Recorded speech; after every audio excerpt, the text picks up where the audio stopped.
Have you ever woken up one morning after your awakening and felt that strange, hollow question rise up inside you? What now?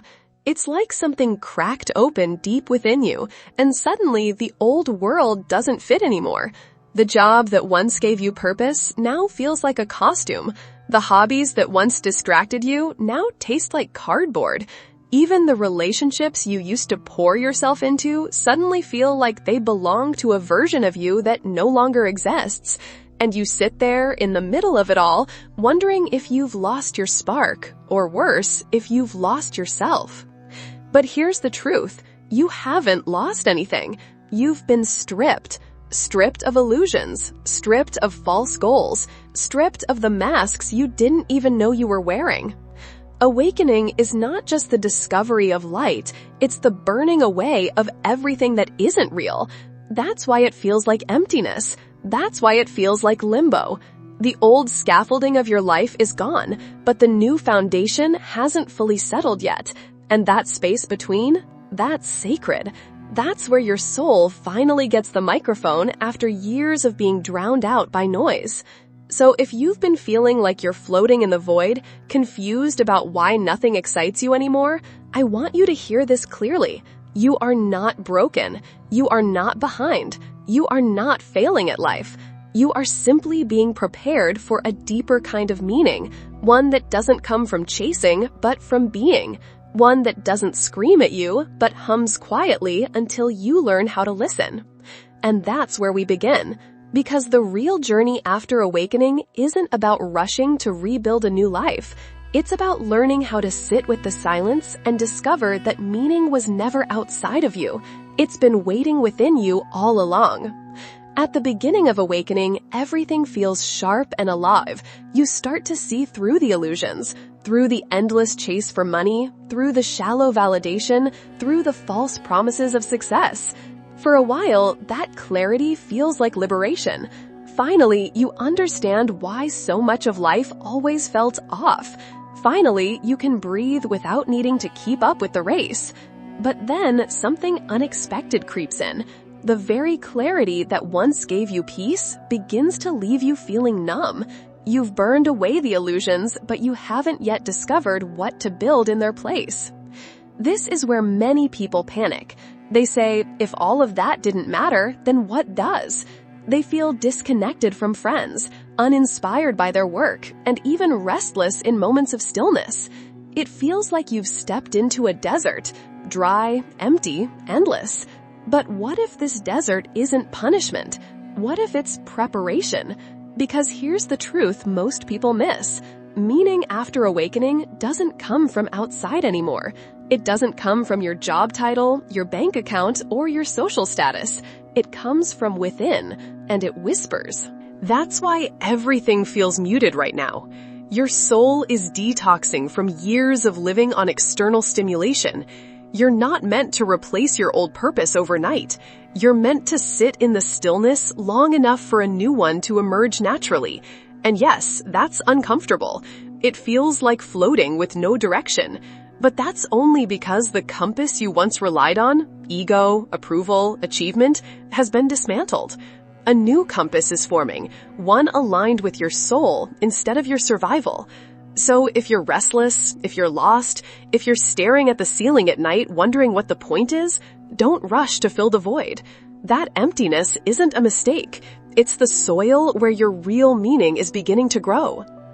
When you realize the old life no longer satisfies you, the first instinct is often to scramble for a new sense of purpose.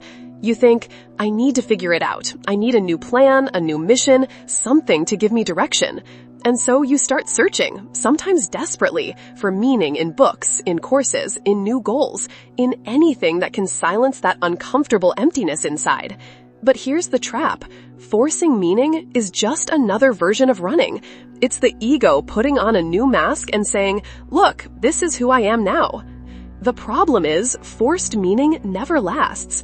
You can jump into a new career, a new relationship, or a new identity, and for a while it might feel exciting.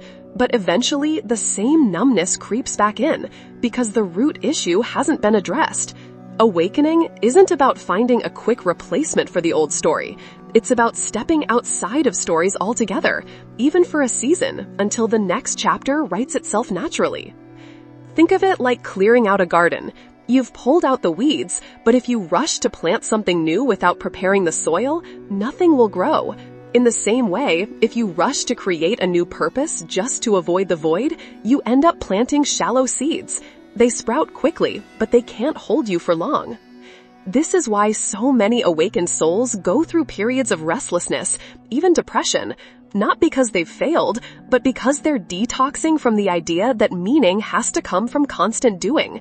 The truth is, real meaning reveals itself slowly, in stillness, in small nudges of intuition, in the quiet pull of the heart.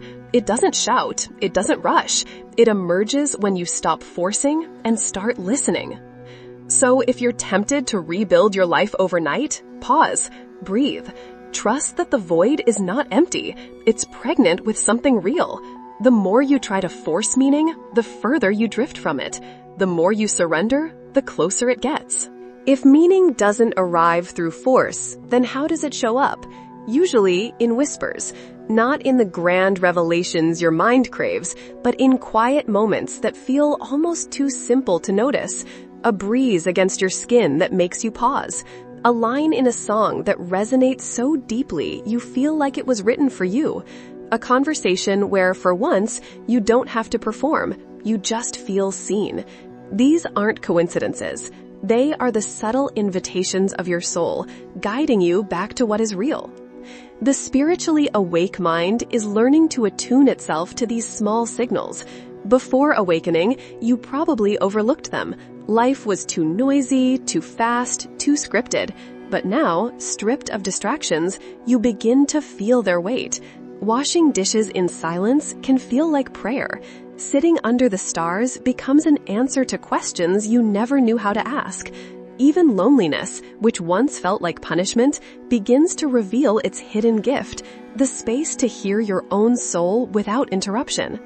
This is why so many awakened people start valuing simplicity. Complexity hides meaning. Simplicity reveals it. When you cut away the noise, you begin to realize that meaning doesn't arrive in accomplishments. It arrives in presence.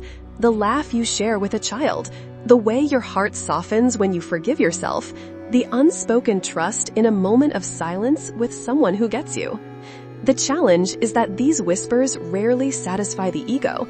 They don't make headlines. They don't prove your worth to others. But to the soul, they are everything. They're the building blocks of the new life you're quietly stepping into. So instead of waiting for lightning to strike, notice the flickers. They are the language of your soul.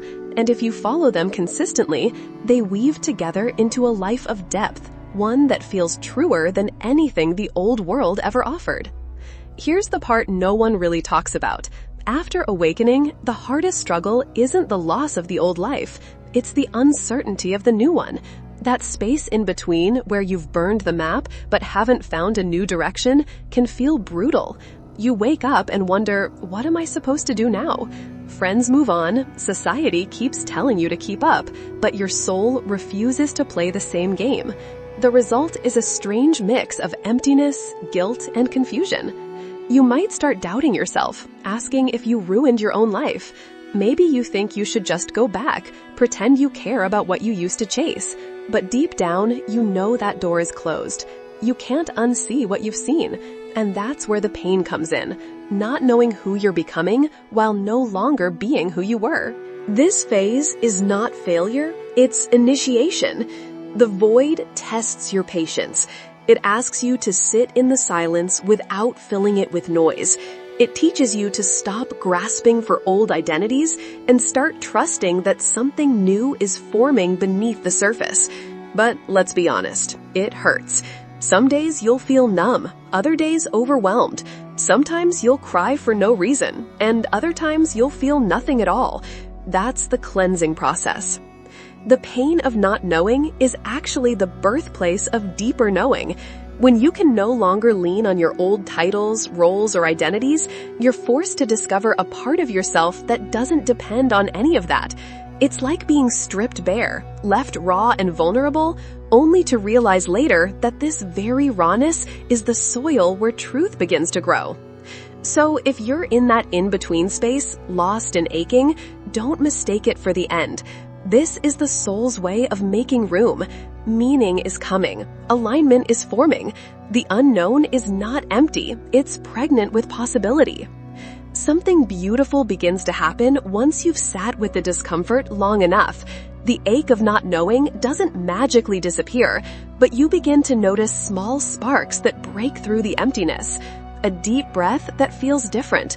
A walk outside that suddenly feels sacred.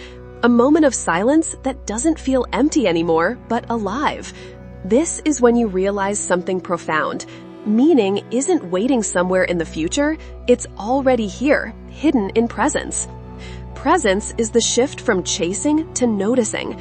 It's no longer about asking, what's my big purpose, but instead asking, how does this moment feel in my body, in my soul? You realize that life was never meant to be measured only by achievements or milestones, but by the depth of awareness you bring to each experience. Washing dishes becomes meditation. Sitting in stillness becomes prayer. A conversation where you're truly listening becomes an act of love. And this isn't some abstract idea, it's a lived experience. When you're present, you notice the wind brushing against your skin, the way sunlight moves across the floor, the warmth in someone's laugh. These moments used to feel small, but now they expand inside you. They give you a sense of aliveness that chasing goals never could. Presence also softens the pressure you've been carrying. You no longer need to figure out everything at once. You don't need a 5-year plan to feel secure. You don't need external validation to feel valuable. The present moment itself becomes proof that you are exactly where you're supposed to be. And in that acceptance, a new kind of peace arises. Not the fragile peace that breaks when life changes, but the steady peace that flows because you've rooted yourself in what's real. So if you've been waiting for meaning to return, start here. Not in some distant dream, but in this breath, this silence, this now. That's where the soul speaks. That's where the new story begins.